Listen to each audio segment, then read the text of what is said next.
Thank you. Today, I want to tell you about the power of yet.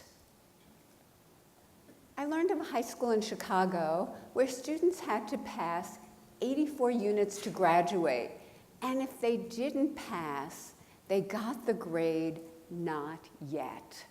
I thought, isn't that wonderful? Because if you fail, you're nowhere. But if you get the grade not yet, you're on a learning curve. Not yet gave them a path into the future. And not yet also helped me understand a critical experience early in my career.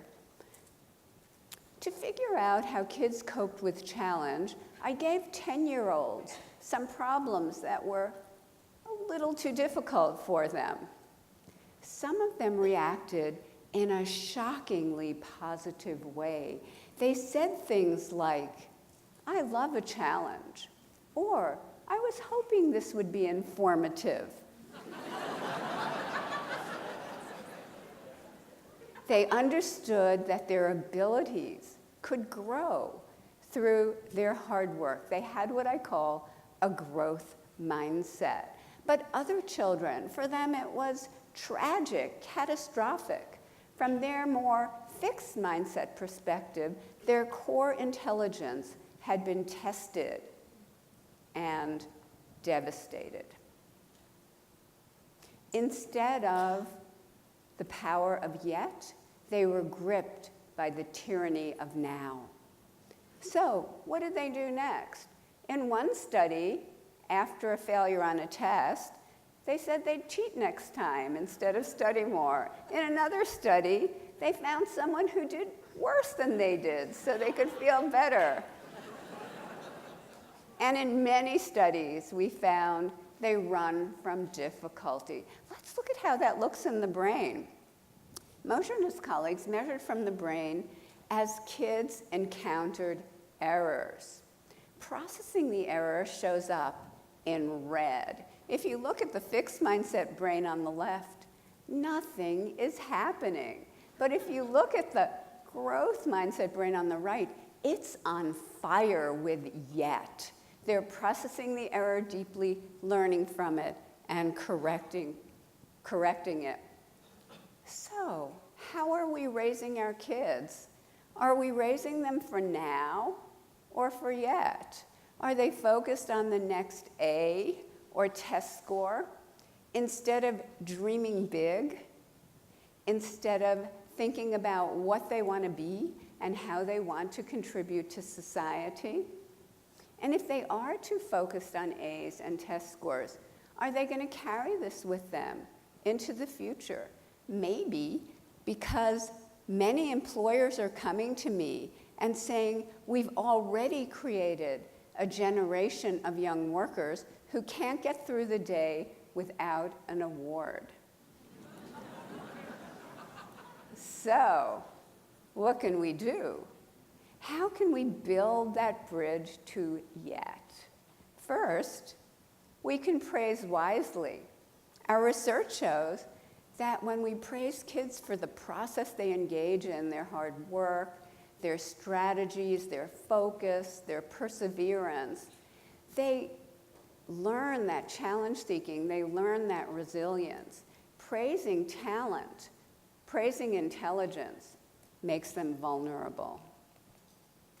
There are other ways of rewarding yet. We teamed up with game scientists at the University of Washington to create a math game, Brain Points. The typical math game rewards right answers right now, but not brain points.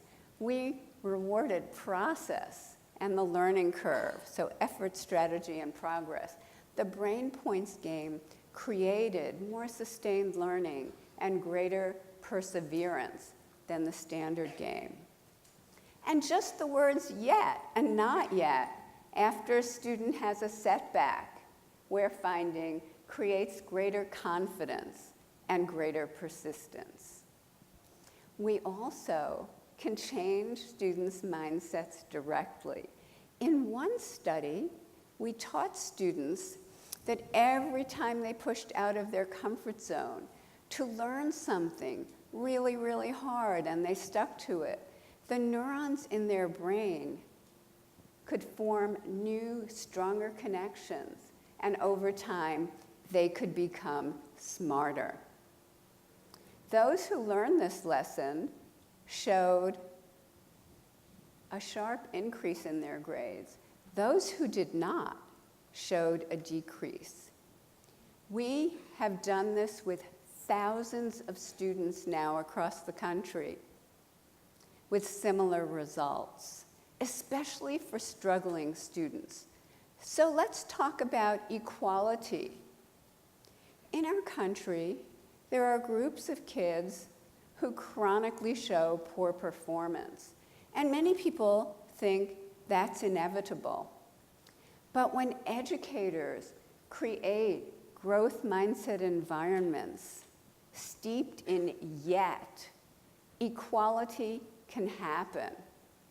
Let me just give you a few small examples. One teacher took her Harlem kindergarten class, many of whom could not hold a pencil for the first month, through daily tantrums. She took them to the 95th percentile on the National Achievement Test. That same teacher took a 4th grade class in the South Bronx, way behind. She took them to the top of New York State on the state math test. That teacher is a Stanford grad, and she's here today.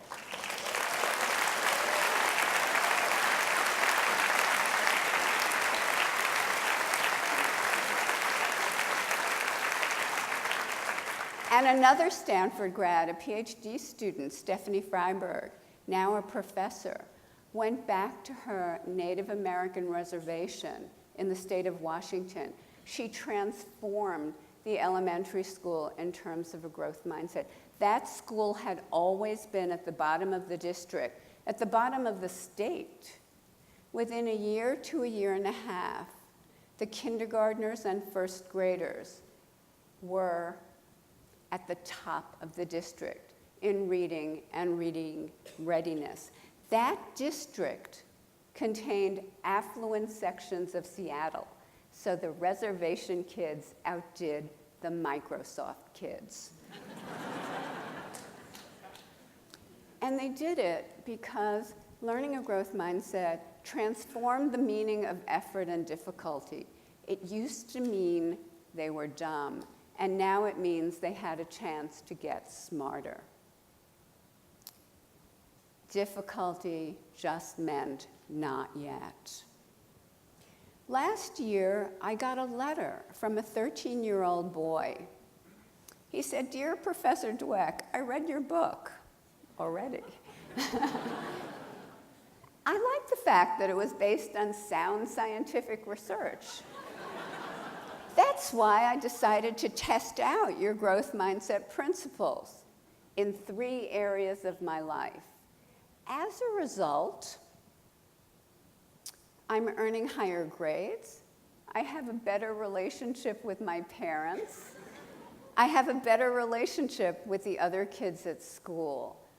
I realize I've wasted most of my life.